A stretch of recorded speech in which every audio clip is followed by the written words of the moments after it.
Good evening. Welcome to Monday's night class on the 7 factors of awakening. So we are now on the second out of the 7, so which is the factor called investigation of reality. So the first one is mindfulness, which is a way of training and developing this quality of attention or attentiveness, where we can able to, as we are mindful, we allow things to come fully to the foreground of our mind so that we can really pay close attention to them. And with that ability, now we move on to the second factor of awakening, which is investigation of reality, which means that we are able to investigate and get to know better the different aspects of reality.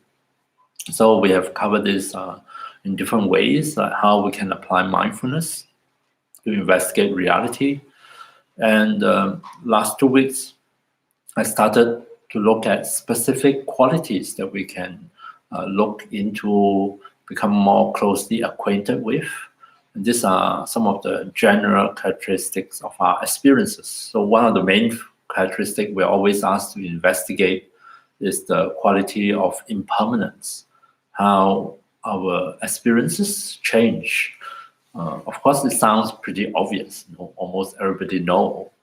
But deep within us, we still hold on to some, we have certain kind of habits, which means that we have a tendency to try to hold on to things, hold on to experiences.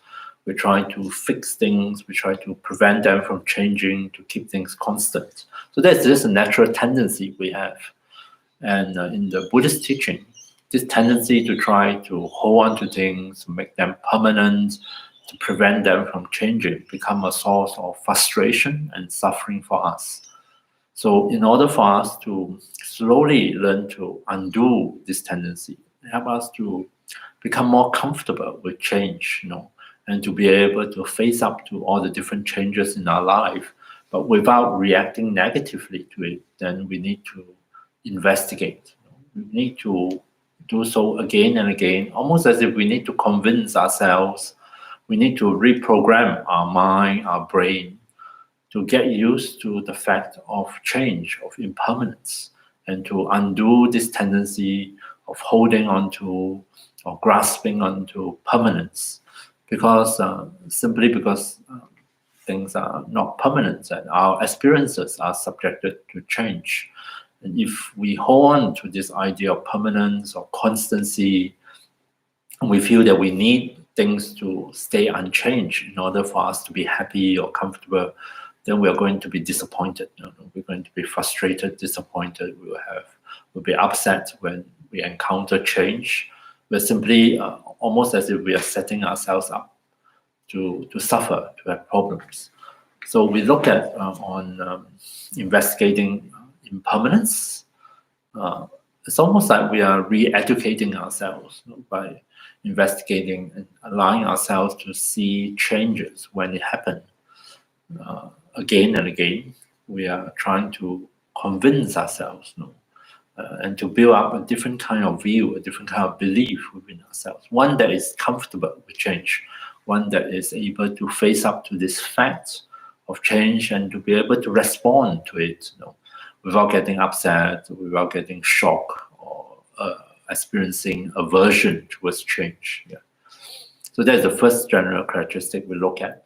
And we also look at the second general characteristics, which is one of the main reasons we hold on to things, we try to keep things permanent, is because we feel that that's how we can ensure that we will be happy. We project happiness and satisfaction onto changing experiences. And so we try to, by holding things constant, we are trying to hold on to that happiness, that satisfaction, trying to make our happiness last longer and longer, ideally forever.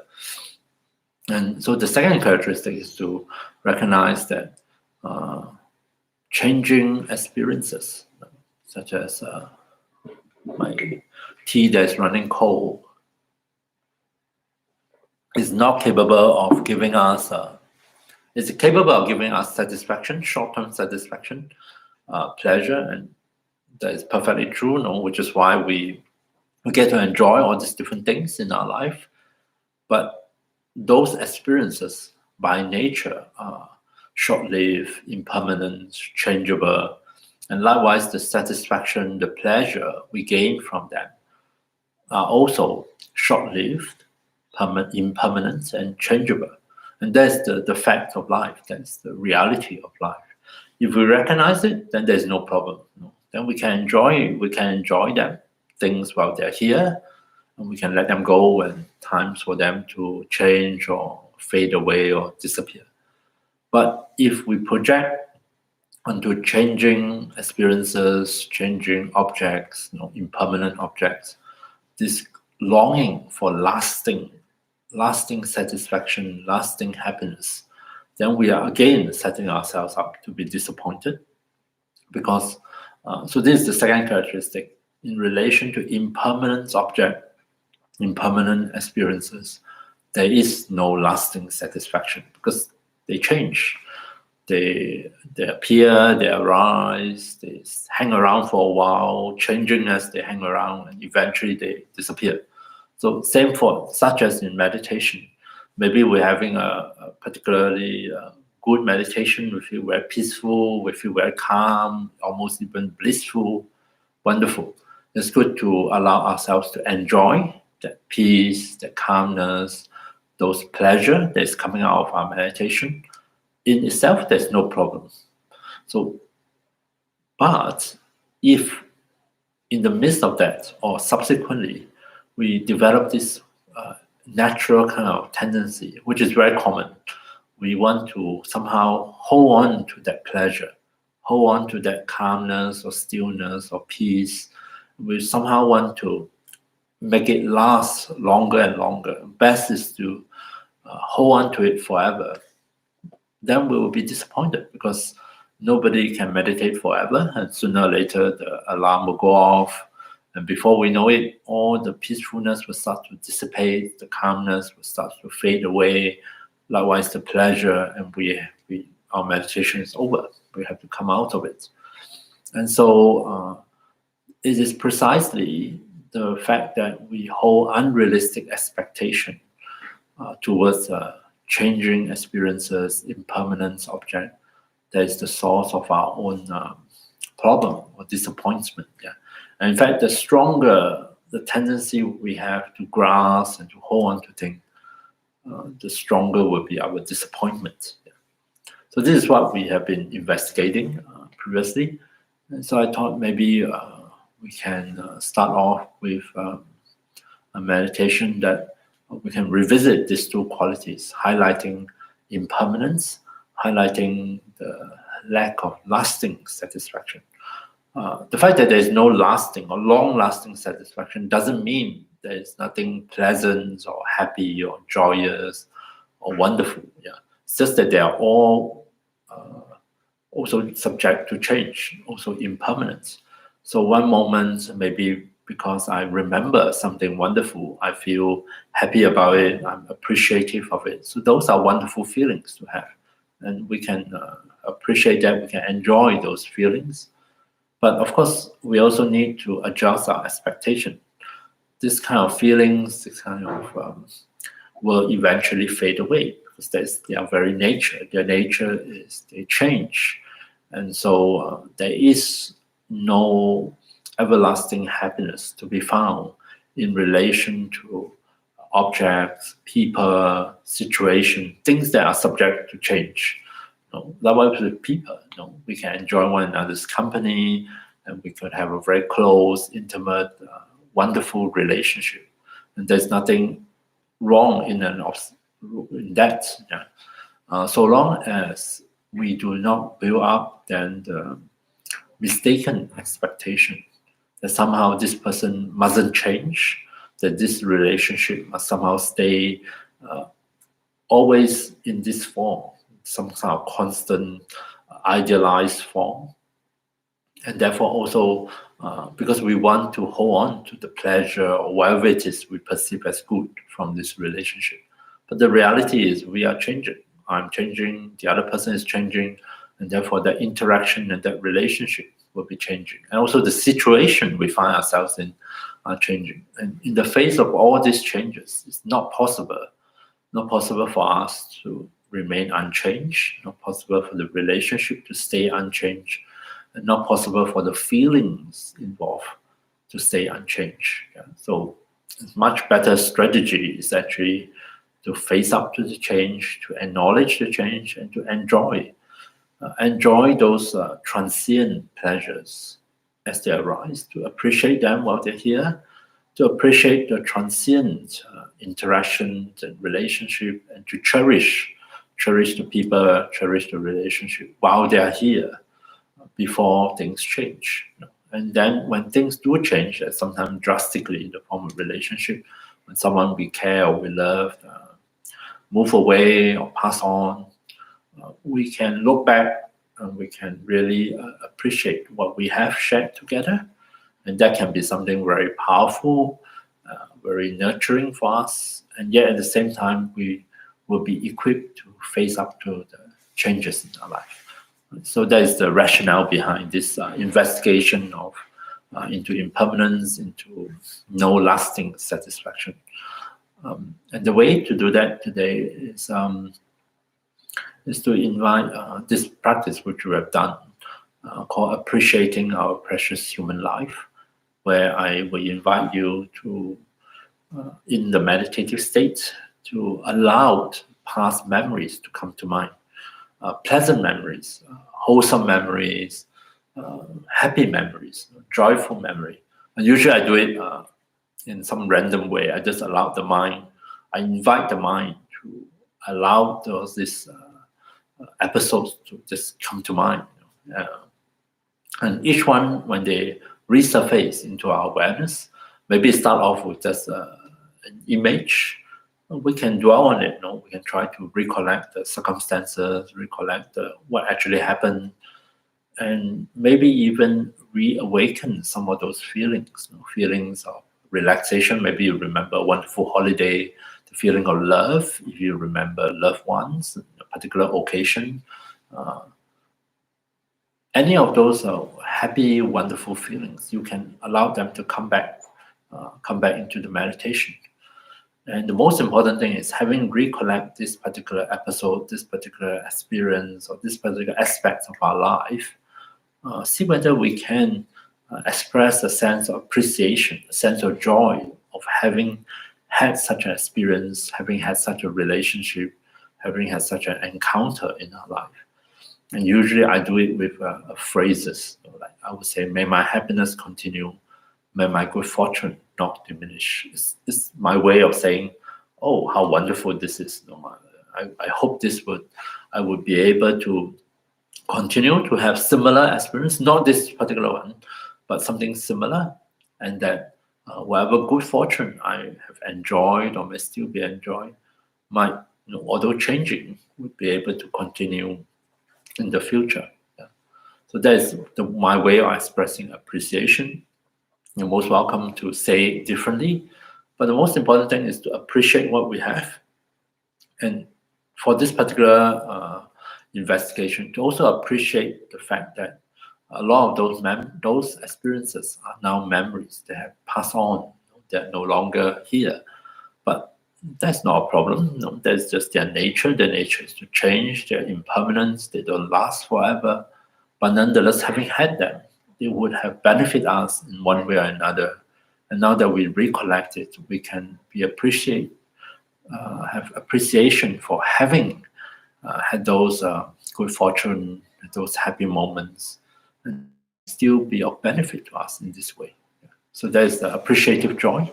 So I invite you to join me in this short meditation, which is also my way of inviting you to reflect on impermanence, reflect on the fact that those pleasures, they're not long-lasting, but nonetheless, even though things have changed, we can still look back and we can still bring forth this sense of appreciative joy. So take a few moments and just adjust your body, find a suitable meditation posture, and we can go on this journey of investigation.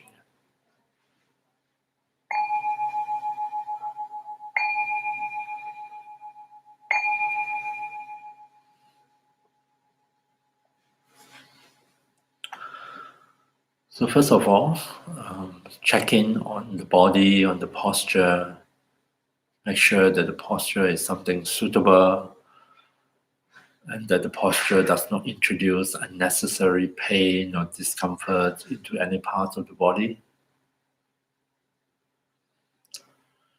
Be it sitting upright, or lying down, lying on the back.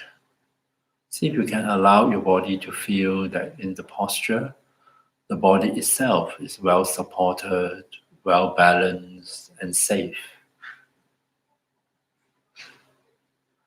Reassured in this way, our body will come to realize that it does not need to work so hard. It doesn't need to be so tight or tense. And in its own time, the body may just start to unwind a bit, loosen up. It can release some of those unnecessary contractions and tension. And given time, the body can really settle down and be comfortable in this meditation posture.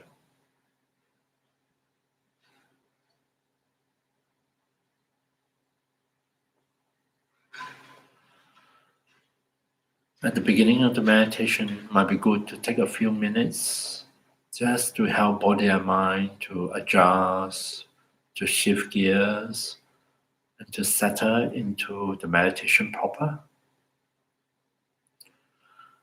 And we can do so with the help of the breath, our natural breath.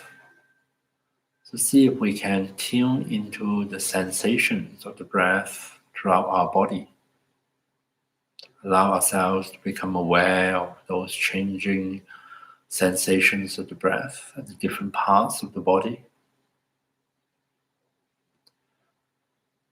So sensations of the breath may come across as if it is a wave-like movement. Breathing in, breathing out.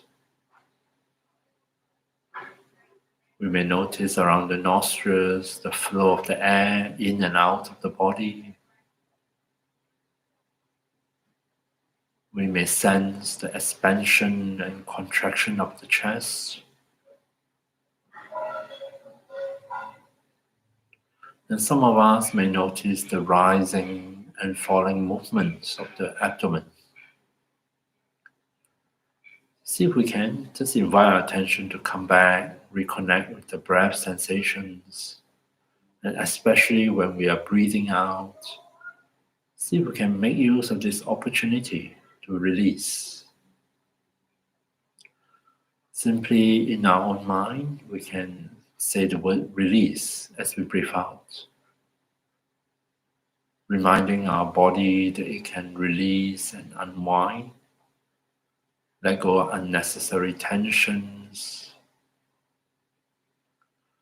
Breathing out, say the word release. We can remind our own mind. It doesn't have to follow all those thoughts or worries or concerns or judgments.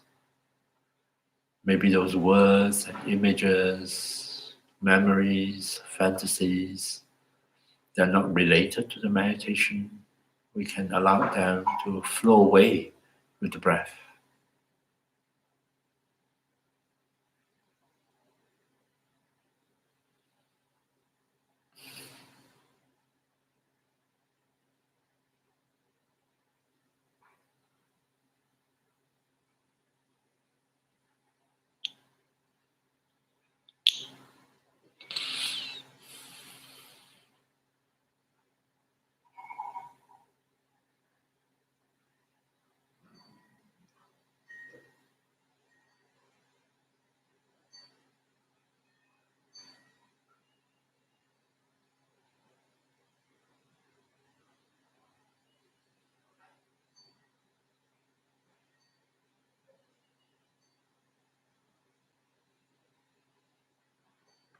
Coming back to the breath, when we recognize that our attention is drawn elsewhere, maybe to thoughts or to sounds, we can simply invite the attention to reconnect with the breath sensations and continue from there.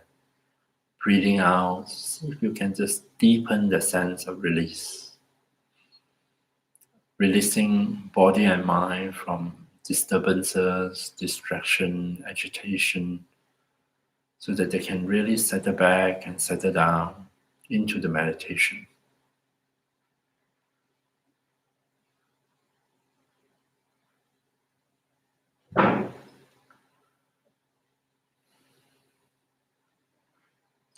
So the breath will always be here, changing nonetheless.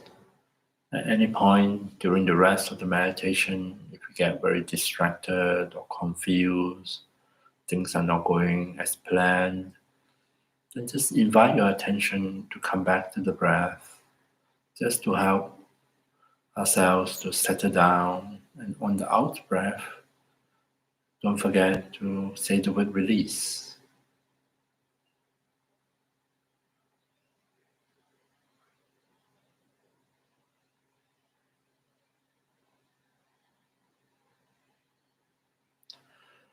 And then next, we're going to put aside the breath for the time being, shift our attention to the actual meditation on appreciating our precious human life, where I'm going to invite you to take a trip down memory lane and to call back, to recall past experiences, positive experiences, experiences that bring joy, happiness. Doesn't have to be important things, could be very simple moments where you feel very relaxed, at ease. Maybe you're in the company of someone you love, you care about. Could be moments of happiness, of joy, of fun. So it can be anything, actually. And to invoke those memories and to show appreciation for having had those experiences, we can repeat a few simple phrases to express the sense of appreciation, the sense of joy. You can start with my stock phrases and change the wordings as you go. I will say to myself, may my happiness continue. May my good fortune not diminish. May my happiness continue. May my good fortune not diminish. So as we slowly, mindfully repeat the phrases, see if we can, as we drop the phrases into our mind and heart, allow them to invoke past experiences of happiness, of good fortune, of wonderful circumstances, or even simple moments of joy, of relaxation. And as those memories surface, just pick one, allow yourself to dwell on it for a while, recollect the circumstances, recollect maybe the people involved, and best of all, recollect some of those feelings that arise. Allow yourself to re-experience a portion of it.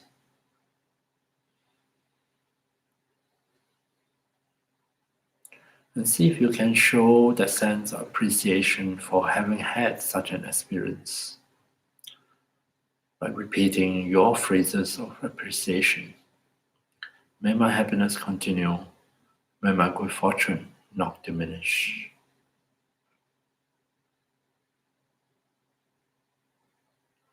And see if you can, throughout the meditation, also appreciate the fact that things are changeable, impermanent, and a lot of those experiences have now become memories.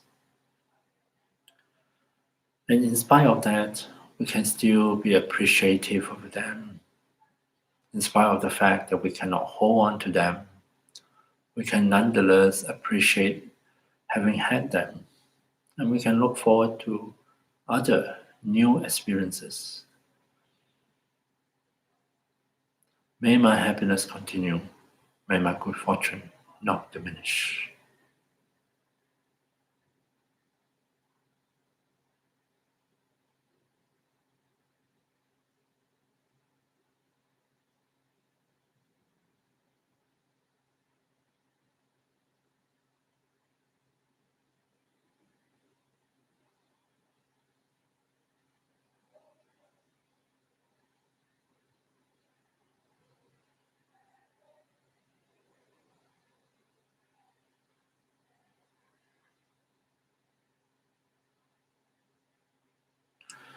Coming back to the meditation, if you do find yourself distracted, do find your attention is drawn further and further away from the meditation, just come back here and now. Maybe repeat your phrases just to reorientate your mind and start again. May my happiness continue. May my good fortune not diminish.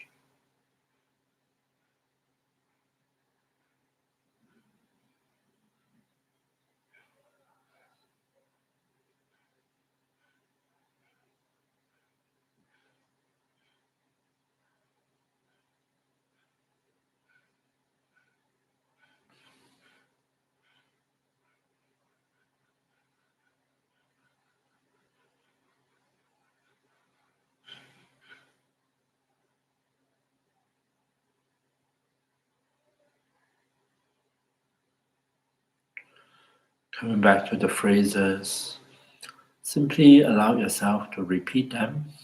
If nothing is happening, nothing comes readily to mind, not to worry. Simply, very mindfully, slowly repeat your phrases of appreciative joy and see what happens. See whether they can trigger past experiences, memories. Sometimes it might be helpful not to demand that you recollect anything special or very special. It doesn't have to come from a long, long time ago. It could be just something that happened recently or this morning, something minor, but nonetheless something you might appreciate and feel happy about. May my happiness continue. May my good fortune not diminish.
Coming back to the phrases, may my happiness continue. May my good fortune not diminish. As you recollect those memories, those circumstances and experiences, also take note that a lot of them are in the past. They are no longer here with you. And even those circumstances that might still be present in this moment are also subjected to change, to impermanence. And just because things are subject to change and impermanence doesn't mean that they cannot be good or happy or pleasant. In fact, we can really appreciate them more precisely because they are transient and so precious, because they are unrepeatable. See if we can give rise to appreciative joy for all those wonderful memories and all the good fortune that we have had or may still be enjoying now.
Coming back to the meditation, repeat the phrases, your phrases of appreciative joy.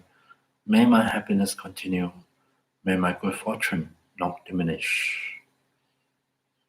See if you can bring to mind certain circumstances that you have enjoyed. Especially appreciate the different people in your life, those that are important to you. Notice how they have changed over the years. Appreciate your relationship with them, your interaction. Recollect positive experiences in the past or even the present. See if you can give rise to that sense of joy. And even if the feeling is not forthcoming, simply repeat the phrases. May my happiness continue. May my good fortune not diminish.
Coming back to the meditation, and for the last part of this meditation, I invite you to highlight to yourself the fact of change or impermanence, the fact that how a lot of those happy experiences, those wonderful feelings that we recollect are no longer here.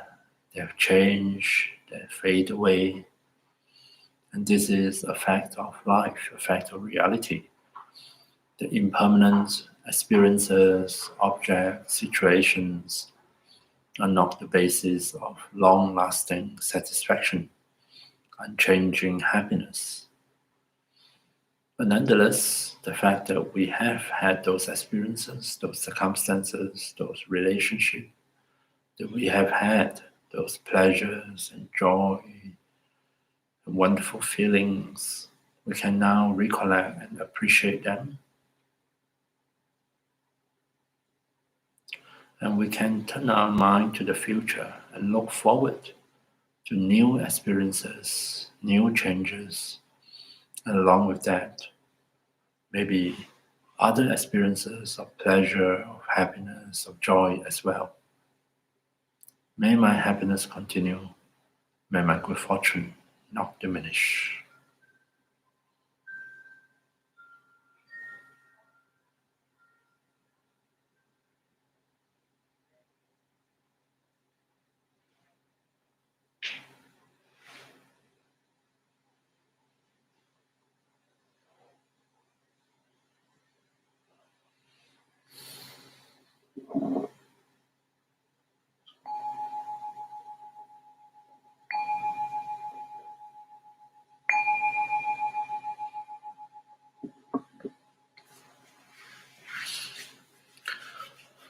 Okay.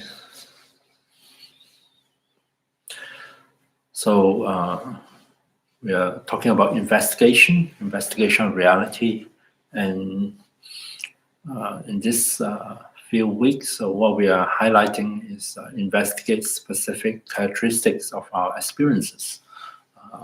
Sometimes we can call it basic facts of our life, of our reality, impermanence, and therefore the absence of lasting, unchanging satisfaction.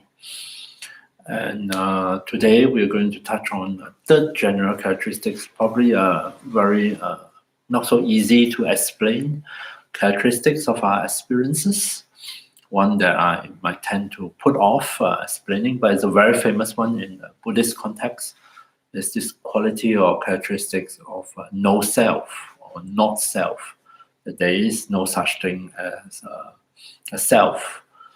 And so let's first of all look at this. What does this word self means in this context? Self is used to translate the Indian word Atman in the Buddha's time. Yeah, Atman, more like soul. Actually, it has this notion in ancient India, and maybe even now in the modern world. Yeah, that we possess. There's something unchanging, so permanent. Is necessary good or positive kind of self. It's like an immortal soul, so to speak. That's the idea, and that go from one life to another, and eventually, in the ancient India, there's this notion that it will rejoin back with the Creator, the Brahma, and then they sort of merges back together. There's the Atman, and the historical Buddha, is particular in refusing to accept such a thing. In fact, highlighting that there is no such thing as a permanent, unchanging self. And in fact, the Buddha trace our suffering experiences, in particular our psychological suffering, to this deep-seated belief and grasping onto such a self. We somehow, and which we all do, regardless of our religious belief, regardless of our background, it's an instinctive thing that we kind of hold on to a certain notion of an unchanging self.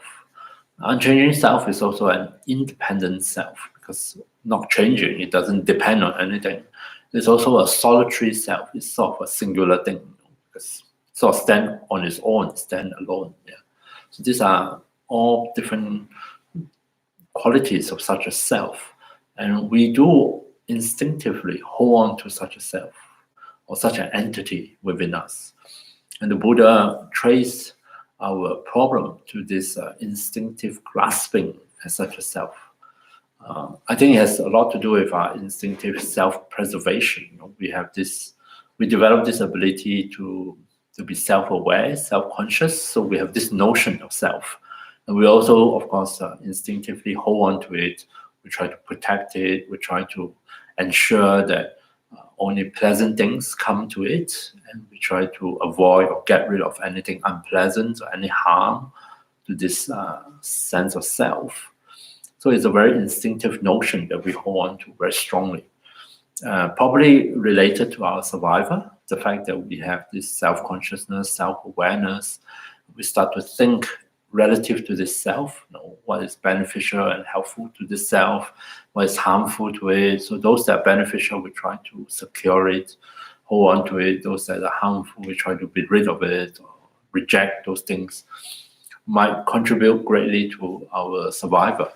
But having survived, subsequently we find that this grasping to such a self is also the source of a lot of our problems, of anxiety, our fear, a lot of anger and jealousy. In fact, in the Buddhist context, every single problem can be traced back to this notion of holding on to such a self, precisely because, according to the Buddha, it's not true, it's not in accord with reality.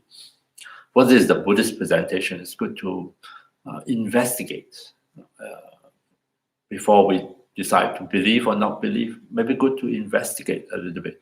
It's a tricky kind of idea, but there is some truth to it. So, for example, someone who have this day we talk about someone with a particularly big ego. We have a certain kind of self-image of ourselves, especially with this sense of self. This self-image is a little bit out of touch with reality. In fact, according to psychologists, we tend to think quite highly of ourselves. Usually, we tend to overestimate our so-called good qualities or overestimate our ability. Whereas if we objectively measure it or to test it out, our so-called estimates of ourselves, this tends to be more exaggerated than the fact or the reality. So it goes to show that we all hold on to a certain notion of self, and this sense of self is exaggerated. It's not in accord with reality.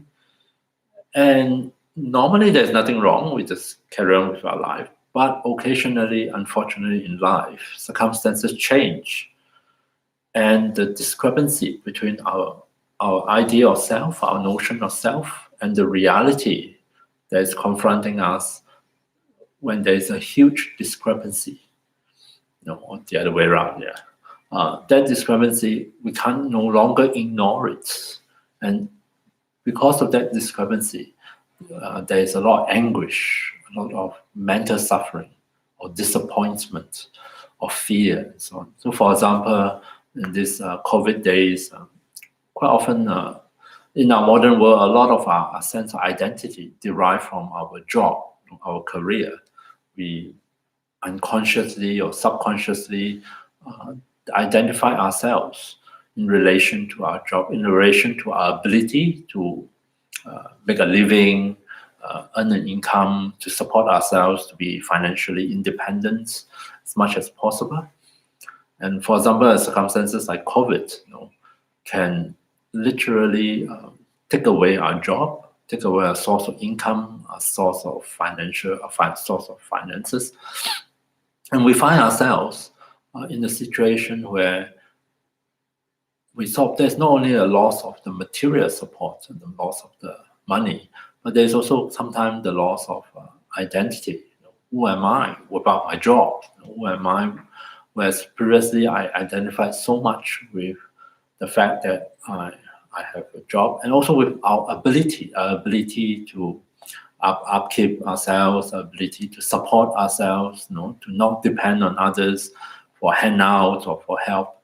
Suddenly all that is taken away from us. And so we sort of enter into a kind of identity crisis. That is when our notion or whatever we hold on to strongly is now contradicted strongly by the reality, the facts of life. And depending on how strongly we hold on to those ideas, those images of self, if we hold on to them loosely and we are quite flexible about it, and we are quite all right, if I don't have a job, then I don't have a job, and if I'm able to get by, then I'm quite happy with it. Then of course we don't suffer much. Whereas on the other hand, if we hold on very strongly to certain ideas and images of self, and now that is no longer the reality, it has been taken away from us, things have changed and shifted, then we really suffer.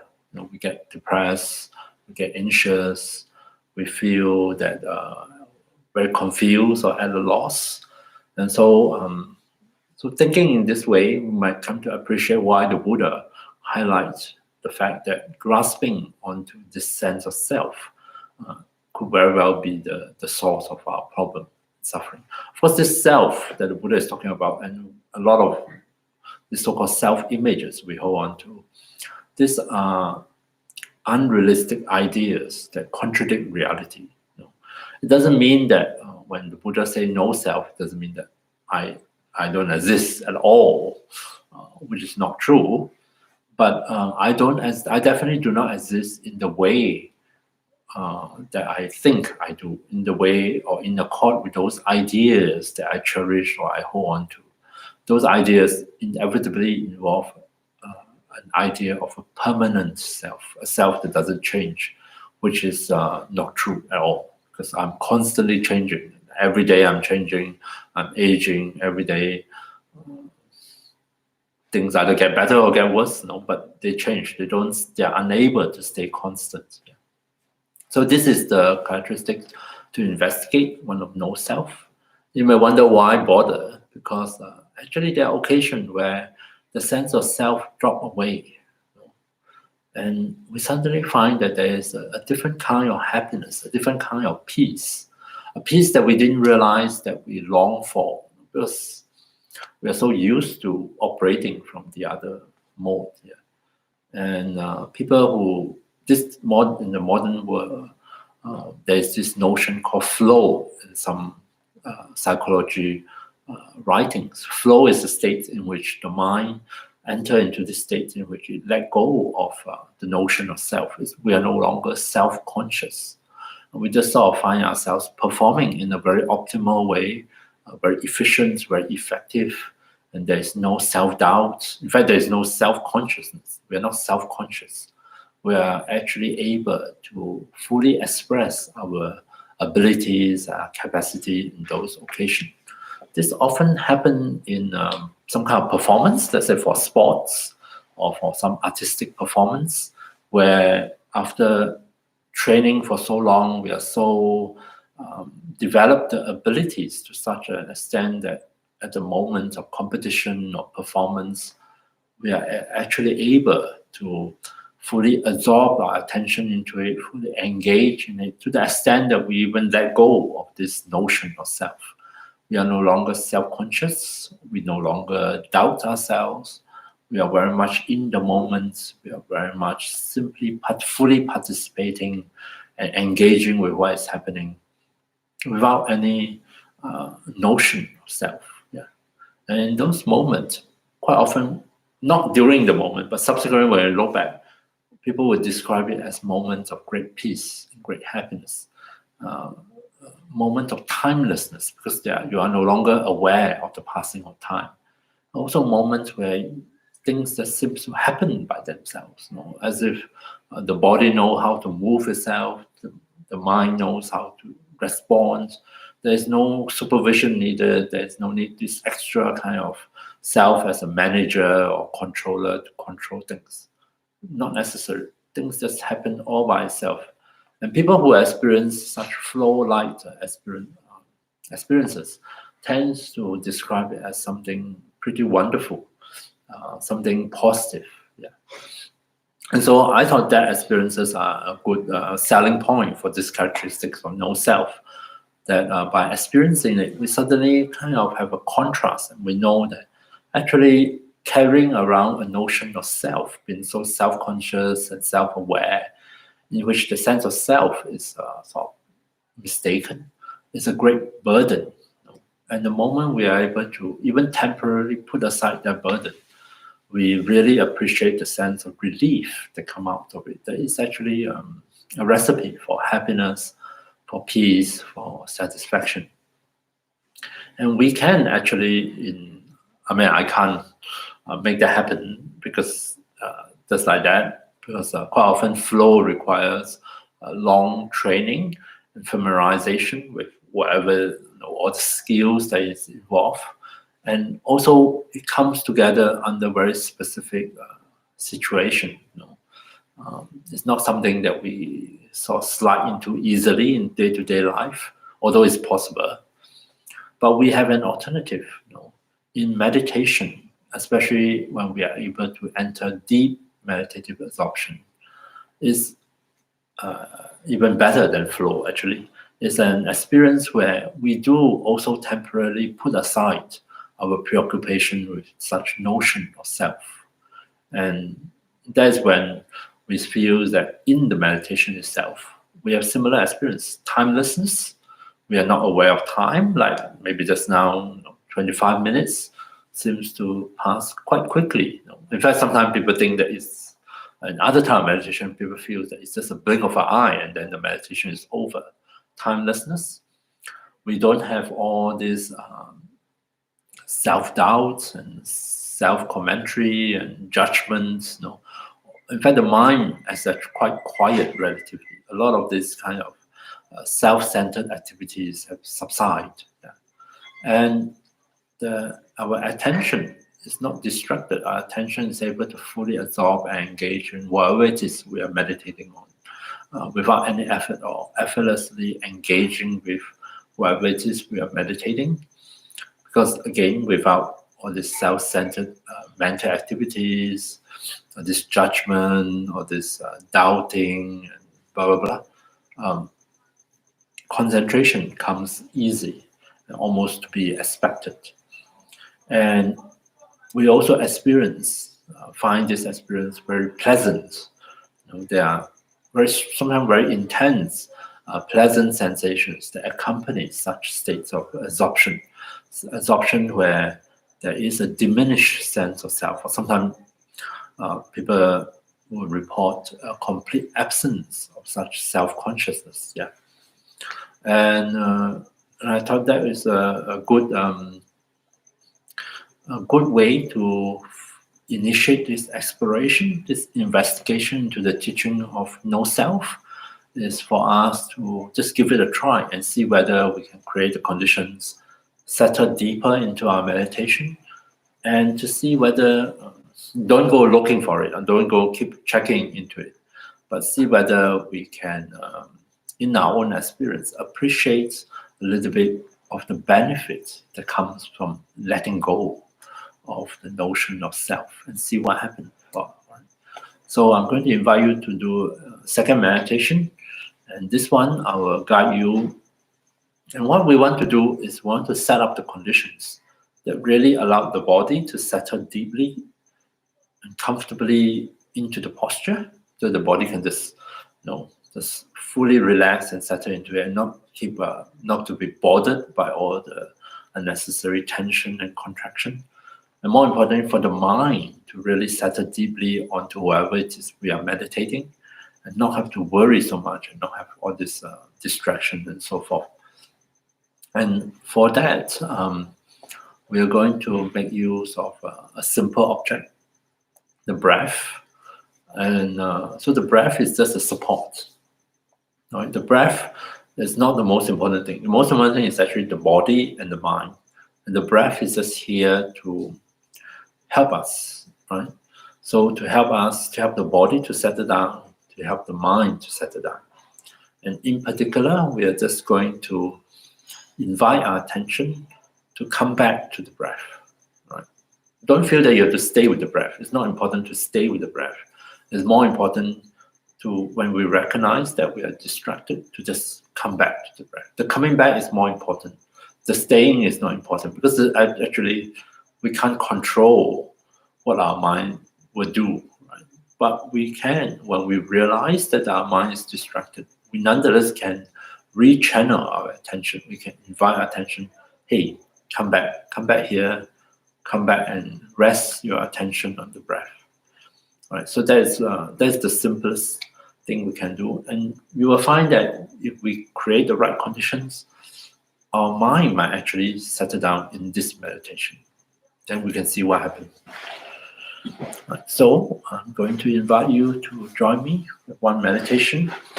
And we're going to, no guarantee, but just see if we can create the conditions for us to go a bit deeper into our meditation and see what happens. See whether maybe as we deepen our meditative experience, we might be able to create the conditions for the mind to temporarily put aside our preoccupation with the sense of self, this I, this subject here. The I as the meditator, we can even forget about it. And we can see how that experience actually looks like for ourselves. So let's start by resting our body in a suitable posture, meditation posture. Could be sitting up or could be lying down on the back, whichever suits you. And just take a few moments to allow the body to adjust to the posture once again.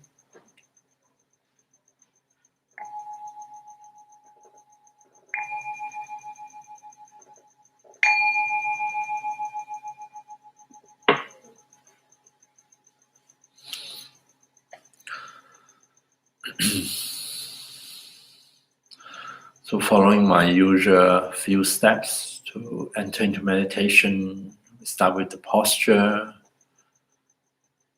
We want to reassure our body that the posture we have adopted is really supportive, keep the body balanced and safe. We hold in our mind this notion, this idea that given time, our body is fully capable of loosening up, to undo some of those tension and tightness, And it can really allow itself to settle back and settle down and become more and more comfortable in this posture.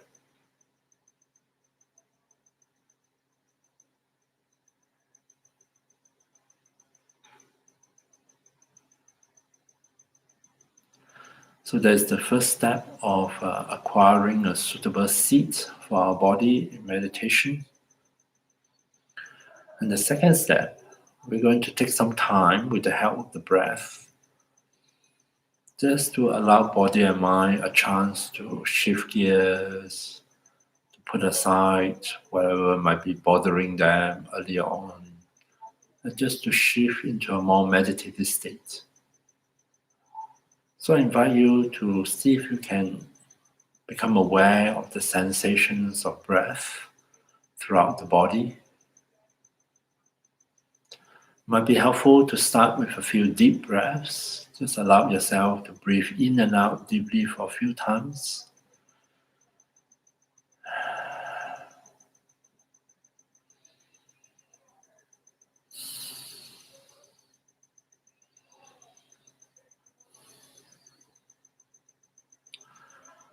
And then we simply allow the body to breathe itself. Allow the breath to settle back to its normal rhythm. There is no such thing as a perfect breath, so we don't have to control the breathing. Just allow the body to breathe itself. And our job is to simply becoming aware, to allow the sensations associated to the breath to come into our awareness.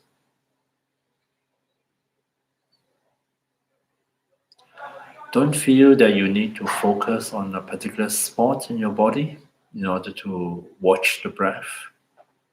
Instead, simply invite the whole variety of breath sensations throughout the body to come into your awareness.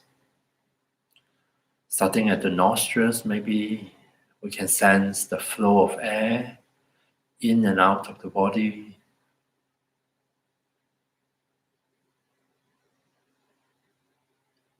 We may notice the movements of the chest, expanding and contracting with each breath.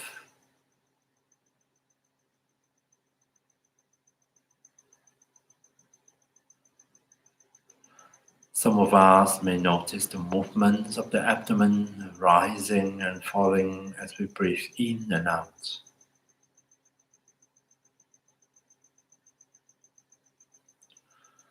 So we rest our attention on some of these sensations of the breath. We don't have to focus on all of them. And make the breath sensations a support for our attention, almost as if it is a resting place. We can invite our attention, our mind to come back and rest on the breath.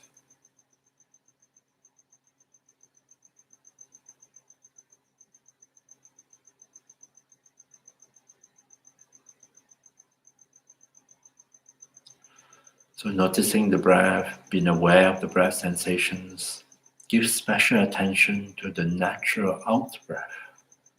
Breathing out, there is a subtle movement of release. As we breathe out the carbon dioxide, as we release the stale air in our lungs.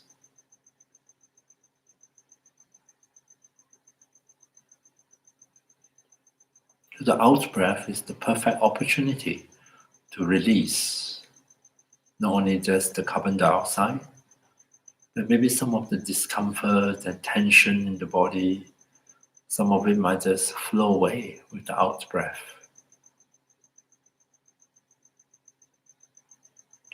And maybe some of the agitation of the mind, the many different thoughts that sort of pop into the mind, the memories, the judgments, the inner conversations. As we breathe out, maybe some of them can just flow away and disappear with the breath.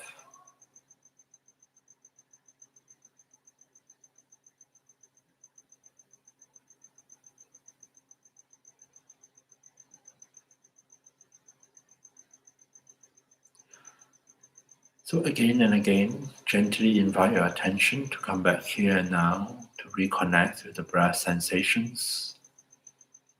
See if you can allow yourself to be in touch with that wave-like movements of the breath throughout your body, flowing in and out, expanding, contracting, rising and falling.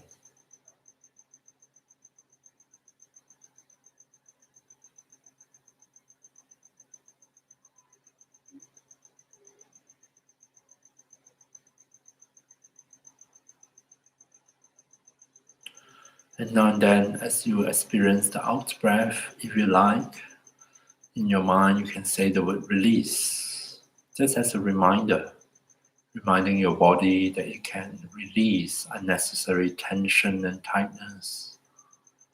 A reminder for your own mind that it can put aside the thoughts, the worries, the concerns.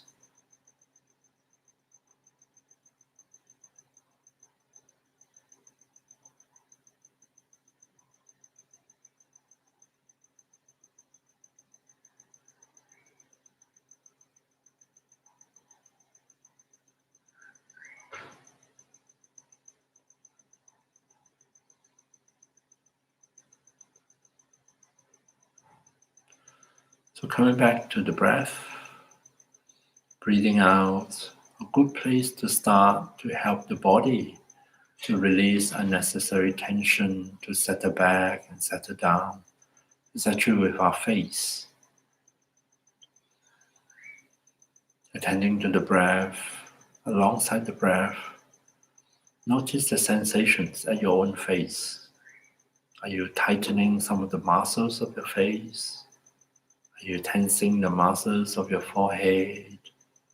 Or maybe the muscles around your eyes? Or are you unconsciously clenching your jaw?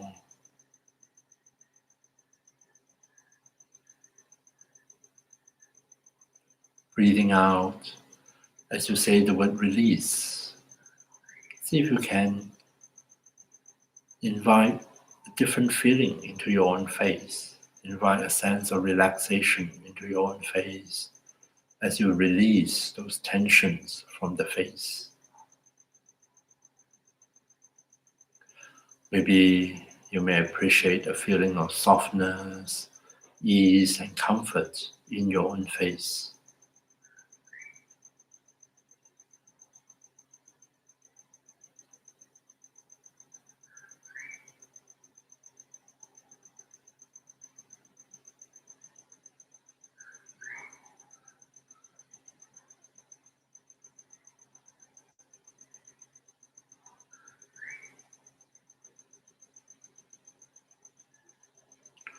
Coming back to the breath sensations, feel free to reconnect with the breath again and again during the meditation. Each time we come back to the breath, each time we are in touch with the breath sensations in our own body, don't forget to remind yourself to release as you breathe out.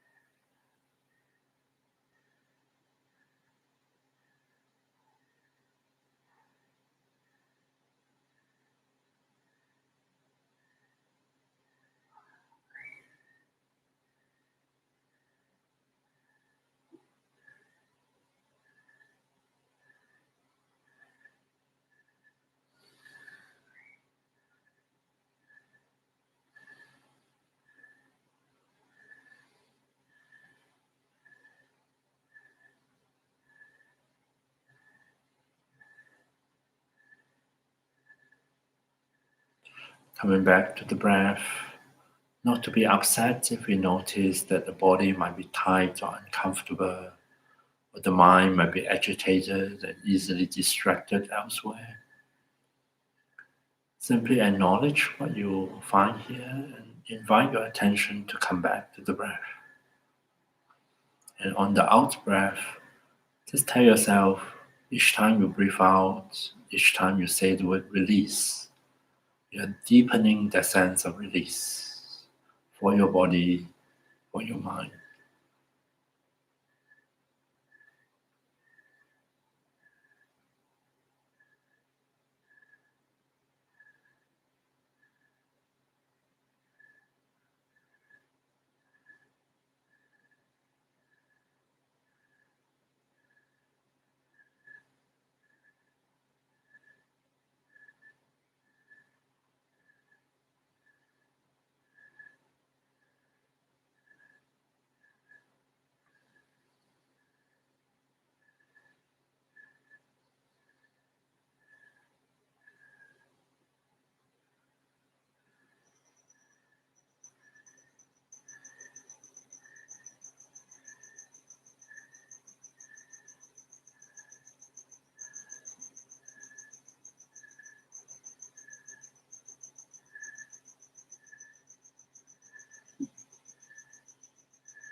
Coming back to the breath, each time we breathe out, remind ourselves that we are deepening that release. We release the body more and more comfortably onto the seats. We release the mind from the different disturbances and agitation so that it can really come back here and now and settle on the breath.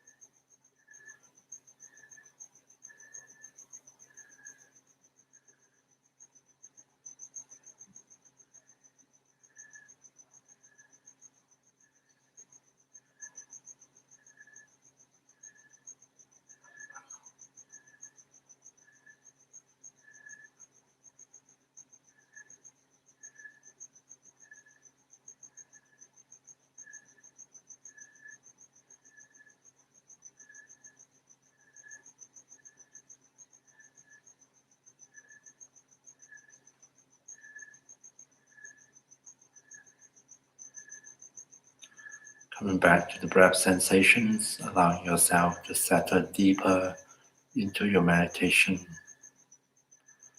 Instead of thinking of meditation as if your mind is watching your breath, why not try to allow your mind to absorb and engage fully with the breath sensations? Almost as if your mind, your attention merges with that wave-like movement of the breath flowing in and out, rising and falling. Merge your mind with the breath sensations and allow yourself to enjoy the undulating, ever-changing rhythm of the breath within your own body.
And then finally, take stock of one's own meditation. Just check in to see how the body and the mind are doing. At the end of the meditation, highlight anything positive or pleasant or helpful that come out of the meditations. And we can dedicate that, may this positive momentum we have created through our meditation, such that may all those positive, beneficial things or experiences, may they stay with us, may they linger in our body, mind, and heart to continue to benefit us long after the meditation is over.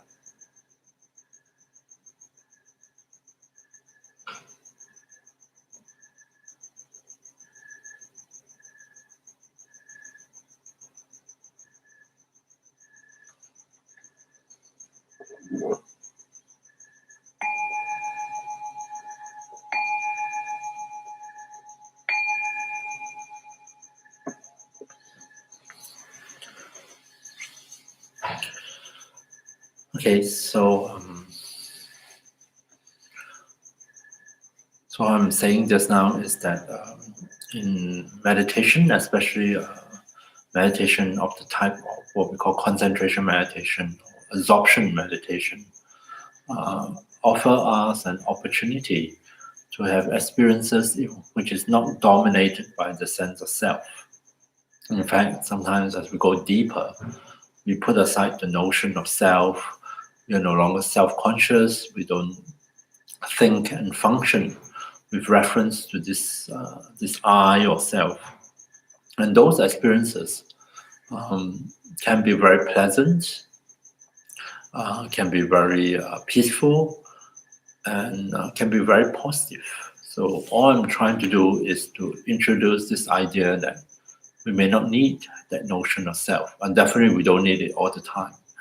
And moments or period where we become selfless can be very positive experiences. So that's just to plant a notion in our mind and invite us to investigate.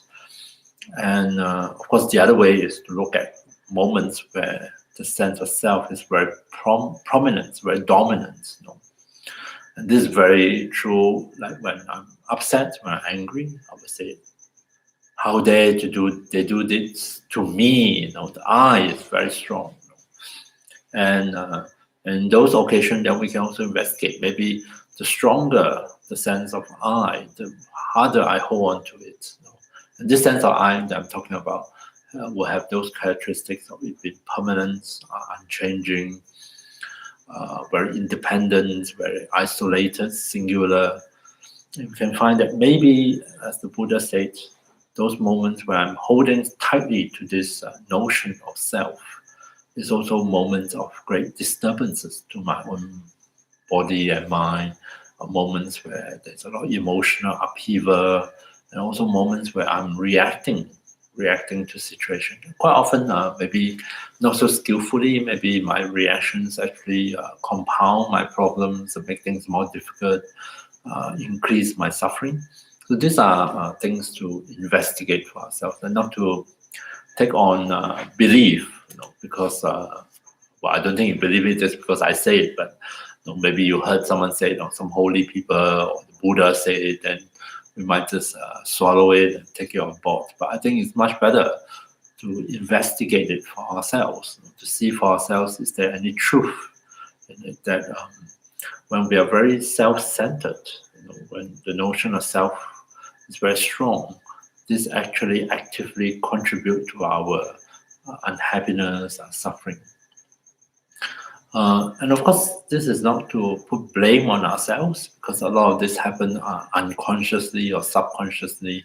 It's not really amendable to conscious control. We can't help ourselves, basically.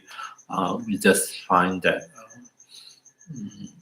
when anything threatens this notion of self, or anything that is viewed as affecting the self, any changes happen to that, we inevitably will be stirred up, we will be triggered, and we will find ourselves reacting to it.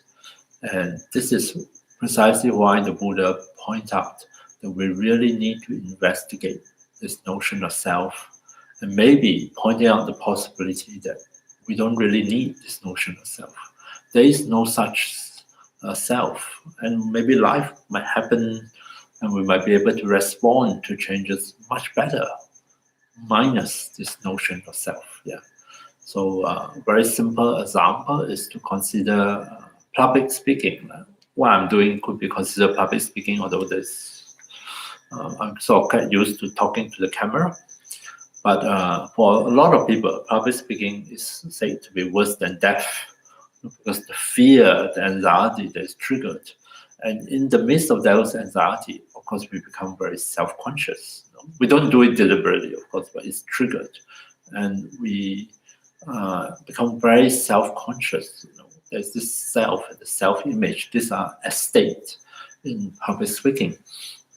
And so along with that self-awareness, self-consciousness, so to speak, there's all this nervous energy, this agitation, this anxiety, and things are all stirred up.